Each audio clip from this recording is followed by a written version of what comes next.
앞주에 본당에서 어른 예배 드리면서 키워드 3가지 단어를 붙잡았어. 그게 뭐냐면 정가라는 말씀을 붙잡았어. 그 다음에 대속물이라는 말씀을 붙잡았어요. 그 다음에 요한복음 19장 30절에 예수 그리스도께서 십자가에서 모든 것을 다 끝냈다라는 이 3가지 정가와 대속물과 요한복음 19장 30절 말씀을 딱 붙잡았어요. 정가가 뭔 줄 알아요? 정가가 잘못이나 책임을 다른 사람한테 덮어 씌우는 게 정가예요.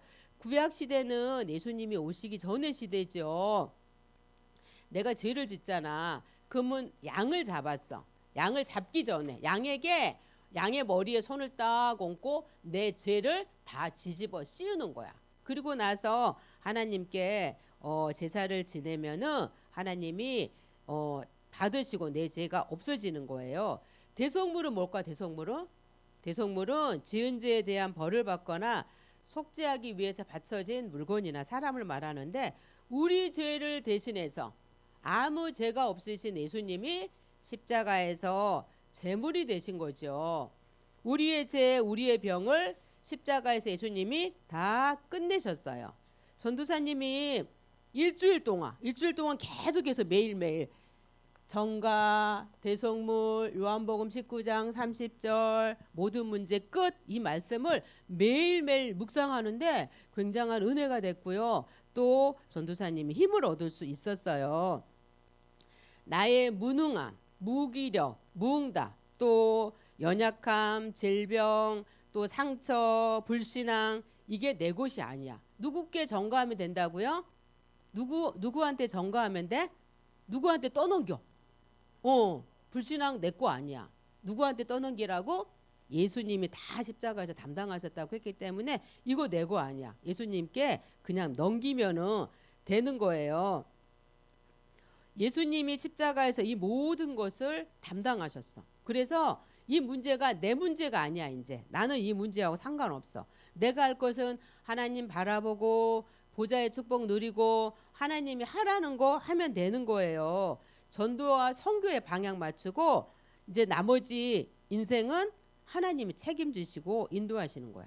마태복음 6장 33절에 너희는 먼저 그의 나라와 그의 의를 구하라. 그리하면 이 모든 것을 너희에게 더하시리라고 말씀하셨사오니 그렇기 때문에 나는 이제 하나님 일만 하면 돼. 그러면 나의 가정과 가문과 사역과 남편과 자녀들을 누가 책임지시고 인도하신다고? 하나님이 책임지시고 인도하시는 거예요. 마태복음 5장 14절에도 너희는 세상의 빛이라고 이렇게 말씀하셨죠. 내가 빛이에요. 내가 빛이기 때문에 내가 사는 동네도 빛의 도시예요. 근데 내가 살고 있는 도시가 지금 병으로 시달리고 있어. 그래서 내가 살고 있는 도시는 치유해야 될 치유의 도시예요. 지금 이 시대는요, 질병 시대라 그래.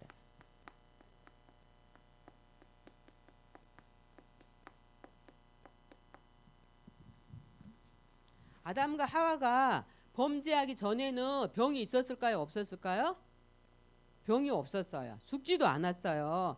아담과 하와가 선악과를 먹고 난 이후에 하나님 말씀에 불순종해서 인간이 허물과 죄로 죽은 자의 인생을 살게 되는 거예요. 그래서 많은 사람들이 각종 질병으로 시달리고 있는 거예요.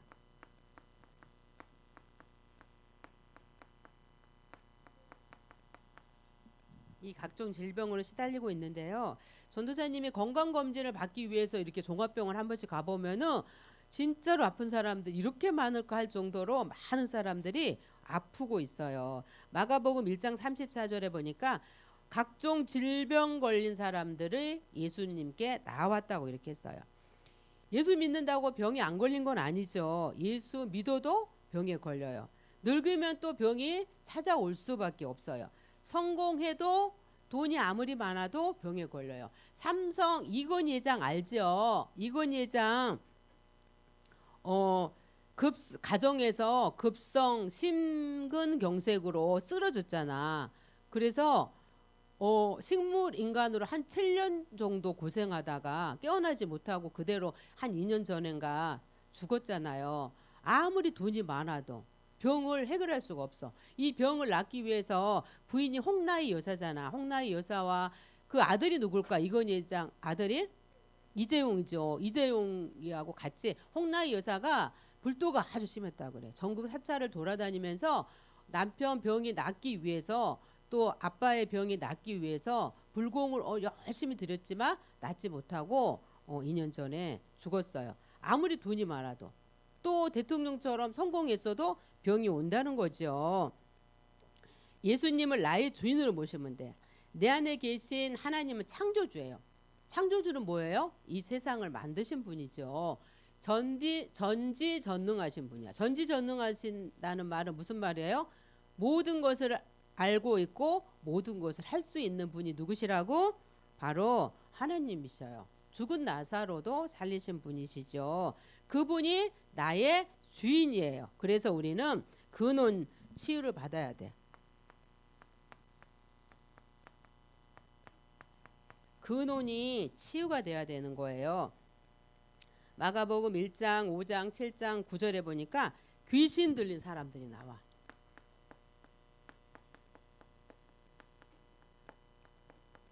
귀신 들린 사람들, 또 정신병에 시달린 사람들이 너무나도 많아요. 이 지구가 거대한 정신병동이라고 할 만큼 정신병에 시달린 사람들이 갈수록 더 많아지는 것 같아요. 마가복음 5장 25절에서 29절에도 보니까 혈류증 여인이 나오죠. 이 혈류증 여인은 몇 년 동안 혈류증을 앓았다 그랬어요? 12년 동안 혈류증을 앓았어요. 혈류증이 어떤 병이죠? 피가 멈추지 않는 병. 우리 상처 나면은 피 조금 나다가 지혈되잖아. 피가 멈추잖아. 근데 계속해서 피가 안 멈추는 병이야. 얼마나 고통스러웠겠어요. 이 병을 고치기 위해서 많은 의사를 찾아갔다 그랬어. 또 자기가 가지고 있는 재산도 다 써버렸어요. 없었어요. 그럼 병이 나야 되잖아. 병은 또 어떻게 됐지? 병은 더 악화됐어요. 심화됐다 그랬어요. 심해졌어요. 사람의 능력으로 해결할 수 없는 거죠. 마태복음 8장 17절에 보면은 우리의 연약한 것을 친히 담당하시고 병도 짊어지셨도다 이렇게 말씀하셨어요. 우리의 연약함, 질병 나의 것이 아니고 누구께 전가하면 된다고? 예수님께 전가하면 돼요. 그래서 나의 질병이 내 것이 아니야. 믿음으로 도전하면 질병도 상관없는 거예요. 어떤 목사님이 우리 교회 목사님이신데 우리 목사님이 간증하는 거 들어봤어. 그 목사님은 불치병이 한 개, 두 개도 아니고 세 가지나 가지고 있었대. 불치병은 뭐야? 치료할 수 없는 거잖아. 죽을 때까지 갖고 가는 거잖아. 그래서 이 불치병 약을 세 가지를 매일매일 먹었다는 거예요. 근데 어느 날 생각해 보니까 내가 왜 이렇게 병에 시달려야 되지? 그런다 그래서 병이 그 약을 먹으면 이게 치료가 되는 게 아니야. 그냥 병만 조금 완화될 뿐이야. 이게 더 진전되지 않기 위해서 약을 먹는 건데 어느 날 결단을 하셨대. 내가 믿음의 도전을 해야 되겠다. 하나님께 모든 걸 맡겨야 되겠다. 예수님이 내 병짐도 죄짐도 다 담당하셨는데 내가 이거 굳이 먹을 필요가 있나? 그리고 그 약 봉투를 쓰레기통에 다 버렸대. 그리고 약을 안 드셨대. 그런 지가 벌써 몇 년이 지났냐면 9년이 지났다는 거야. 근데 병원 가면은요. 병이 더 진전이 됐을까요? 병원에서는 그 약 안 먹으면 큰일 날 것처럼 얘기하죠. 근데 병이 진전이 안 됐어. 근데 그래서 완전히 나은 것도 아니지만 병이 약을 안 먹었음에도 불구하고 진전이 안 됐다고 이렇게 말씀을 하시더라고요. 우리가 치유받아야 되는데 근원 치유를 받아야 돼. 두 번째로 자 치유를 받아야 되는데 근원이 치유를 받아야 돼.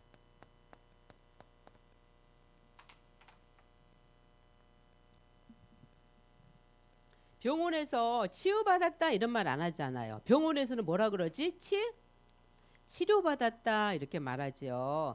의사가 하는 치료는 근원 치유가 될 수 없는 거야. 우선 아프게 하는 거를 아픈 거를 안 아프게 하는 것 뿐이죠. 나은 것 같은데 또 재발하잖아. 어느 날 병이 암이 다 5년 지나서 완전히 나았어요. 근데 한참 지나서 또 암이 재발했어요. 그래서 죽기도 하잖아요. 근원 치유하는 것은 말씀일 뿐이야. 하나님의 말씀으로 근원이 치유되는 거야. 예수님이 이 땅에 오신 이유가 많은 목숨을, 자기 목숨을 많은 사람의 대속물로 주기 위함이라 이렇게 말씀하셨잖아. 그래서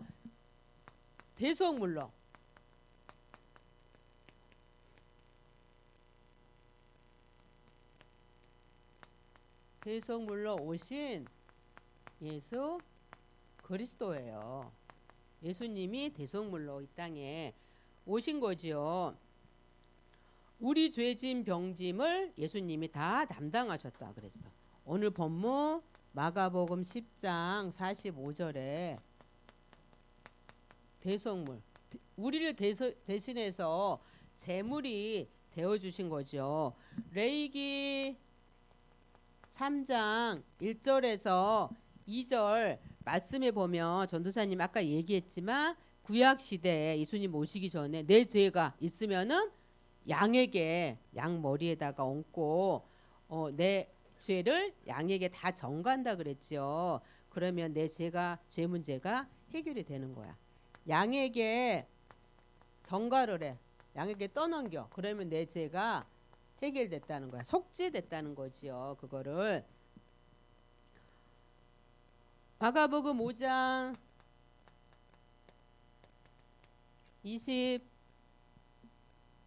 25절에서 29절에 말씀에 보면 혈류증 여인이 예수님의 옷자락만 만졌을 뿐인데 혈류 근원이 말랐다 그랬어.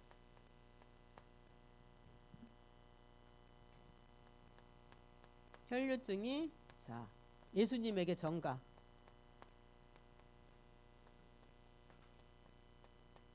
이때 예수님이 능력이 나갔다 그랬죠. 혈류 근원이 치유가 된 거예요. 이사야 53장 5절에서 6절 말씀에 보면 그가 찔림은 우리의 허물 때문이요 그가 상함은 우리의 죄악 때문이라. 그가 징계를 받음으로 우리가 평화를 누리고 그가 채찍에 맞음으로 우리가 나음을 받았도다. 우리는 다 양 같아서 그릇 행하여 각기 제 길로 갔거늘 여호와께서 우리 모두의 죄악을 그에게 담당시키셨도다. 이렇게 말씀하셨어요. 병의 근원부터 뽑아내야 돼. 그래서 질병 근원 치유가 돼야 돼. 질병이 근원이 치유가 돼야 되겠지요.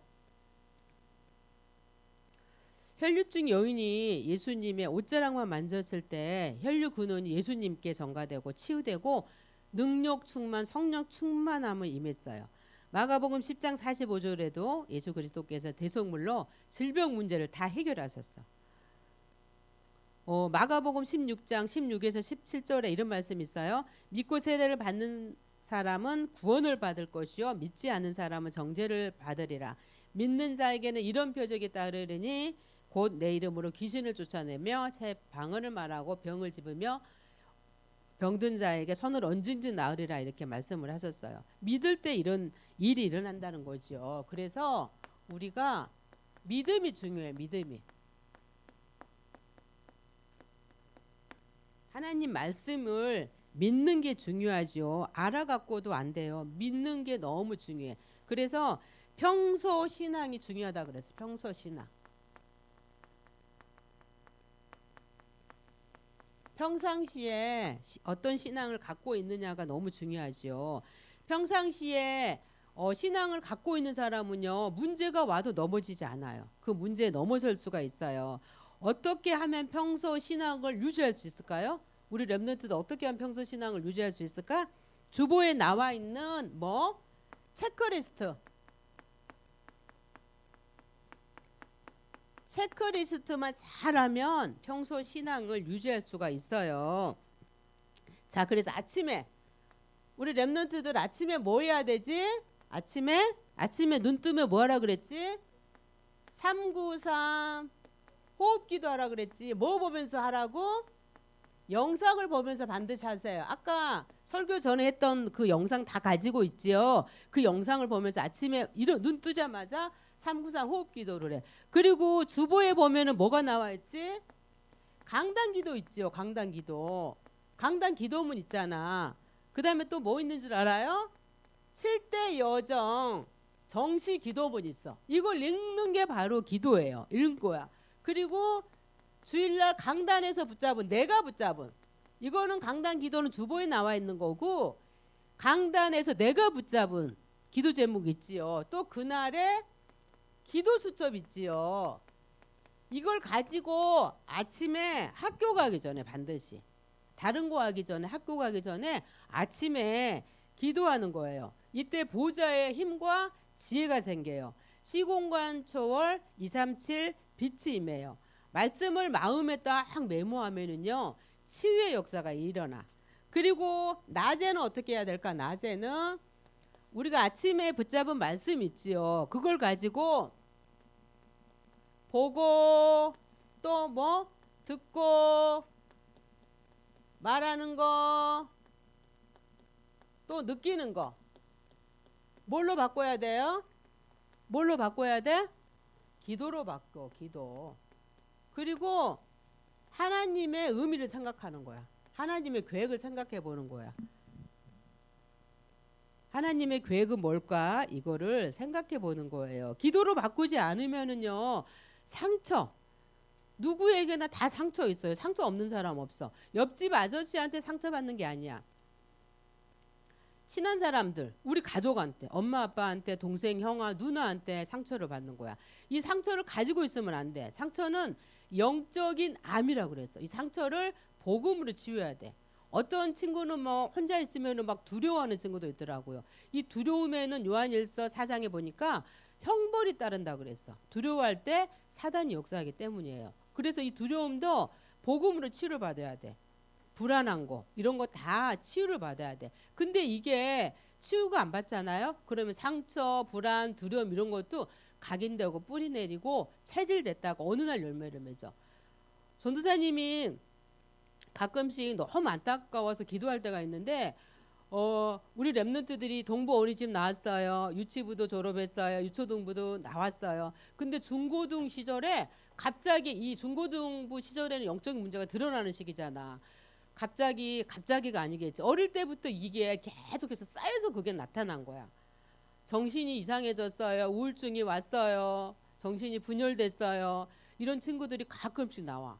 근데 치유가 되면 좋은데 바로 치유가 되면 되는데 이게 바로 복음 속으로 복음에 집중 안 하면은 계속 이게 갖고 가더라고. 그래서 나중에는 정신병원으로 가는 랩런트들도 봤어요. 그런 친구들 볼 때마다 전도사님이 너무 마음이 아팠어. 그래서 우리 랩런트들이 그런 것들을 가지고 있으면 안 돼. 복음으로 치유를 받아야 돼요. 그리고 밤에는 뭐 하라 그랬지? 밤에는 하루를 점검하는 시간이죠. 아침에 붙잡았던 말씀들이 얼마만큼 생각하고 이루어졌는지. 또 밤에는 뭐 하라 그랬지? 무슨 일기를 쓰라고요? 감사 일기를 쓰라 그랬죠. 한 문장으로. 길게 안 써도 돼. 한 문장으로 감사 일기를 써요. 또 뭐 하라 그랬지? 달란트를 놓고 반드시 기도해. 하나님이 주신 달란트가 무엇인지. 그리고 또 뭘 해야 되죠? 전도 대상자를 놓고 기도하고. 또 무슨 기도하라 그랬지? 237 나라. 한 나라를 정해서 기도하는 거야. 미션을 하는데 2학년 친구가 어떤 나라를 위해서 기도하냐고 물어보니까 나우루를 위해서 기도한대. 우리 전에 오세아니아에 있는 라우루에 대해서 본 적 있죠. 근데 그 나우루를 위해서 기도한다고 이렇게 하더라고요. 반드시 한 날을 정해서 우리 렘넌트들이 마음에 품게 기도하는 시간을 꼭 가져야 돼. 이렇게 아침과 낮과 밤에 하나님을 바라볼 때 평소 신앙이 회복되는 거야. 유지되는 거예요. 히브리서 11장 6절에 보면 믿음이 없이는 하나님을 기쁘시게 하지 못하나니 하나님께 나가는 자는 반드시 그가 계신 곳과 또 자기를 찾는 자들에게 상 주시는 이심을 믿어야 할지니라 이렇게 말씀하고 계셔요. 그래서 믿음이 언제 생겨요? 말씀 붙잡고 기도할 때. 강단 말씀, 기도 수첩, 말씀 붙잡고 기도할 때 뭐가 생긴다고? 이 믿음이 생겨요. 믿음이 중요하다 그랬잖아. 믿음만 있으면 넘어설 수 있어요. 그래서 이 믿음이 말씀 붙잡고 기도할 때 믿음이 생기는데 말씀 붙잡고 기도할 때 믿음 충만, 지혜 충만, 능력 충만, 성령 충만이 온다고 했어요. 한 주간도 나의 연약함, 나는 안 하고 싶은데 계속해서 반복하는 행동들이 있잖아. 그런 것들 상처 또 무기력 무능력 영적인 문제 육신의 질병 저주 재앙을 누구한테 맡겨버리라고? 누구한테 전가하라고요? 예수님께 전가하면 돼요. 예수님이 십자가에서 다 끝내셨다는 사실을 믿음 가지고 빛을 전달하는 우리 초등부 렘넌트들 되길 기도합니다. 자, 기도하고 예배 마치겠습니다. 기도하자. 살아계신 하나님, 예수님께서 우리의 모든 죄짐, 병짐을 십자가에서 다 담당하셨다고 말씀하셨습니다. 나의 상처, 불신앙, 영적인 문제의 근원이 치유되게 하시고 말씀과 기도로 성령 충만함을 받고 성령 인도받아서 어두운 도시에 빛을 전달하는 실천 서밋 되게 해주세요. 예수 그리스도 이름으로 기도합니다. 아멘.